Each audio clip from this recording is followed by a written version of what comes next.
50% DA দেওয়ার নির্দেশ।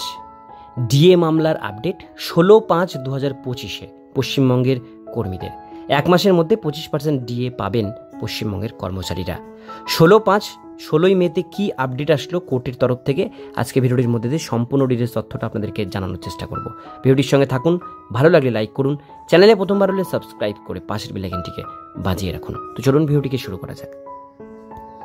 পশ্চিমবঙ্গ রাজ্য সরকারি কর্মীদের ডিএ মামলায় কার্যত কর্মীদের পক্ষে রায় দিল সুপ্রিম কোর্ট। গত 18 মে এর শুনানিতে 50% ডিএ দেওয়ার যে মৌখিক নির্দেশ দিয়েছিলেন, আজ তা কার্যত অফিসিয়ালি ঘোষিত হলো।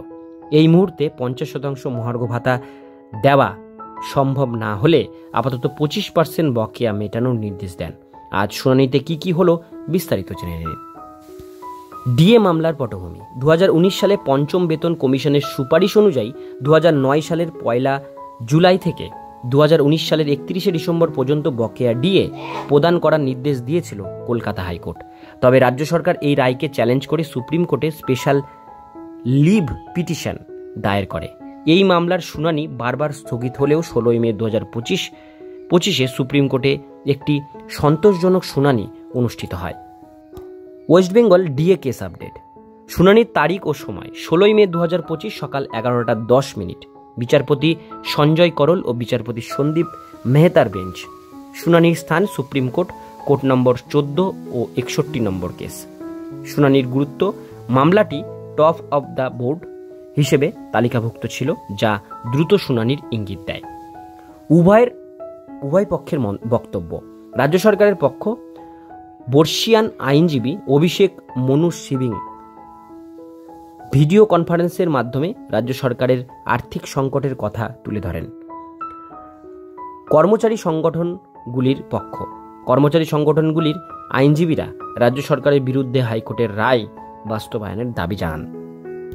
সুপ্রিম কোর্টের পর্যবেক্ষণ। বিচারপতিরা রাজ্য সরকারের আর্থিক সংকটের বিষয়টি গুরুত্ব সহকারে বিবেচনা করেন, তবে তারা রাজ্য সরকারকে আগামী 4 সপ্তাহের মধ্যে 25% বকেয়া ডিএ মিটিয়ে দেওয়ার নির্দেশ দেন। আগামী আগস্ট মাসে মামলার পরবর্তী শুনানি অনুষ্ঠিত হবে, যেখানে চূড়ান্ত সিদ্ধান্ত আসতে পারে। কর্মচারীদের প্রতিক্রিয়া। কর্মচারী সংগঠনগুলির নেতারা এই শুনানিকে একটি ইতিবাচক পদক্ষেপ হিসাবে অভিহিত করেছেন। তারা আশা করছেন সুপ্রিম কোর্টের নির্দেশের মাধ্যমে তাদের দীর্ঘদিনের বকেয়া ডিএ পাওয়ার পথ সুগম হবে। পরবর্তী পদক্ষেপ।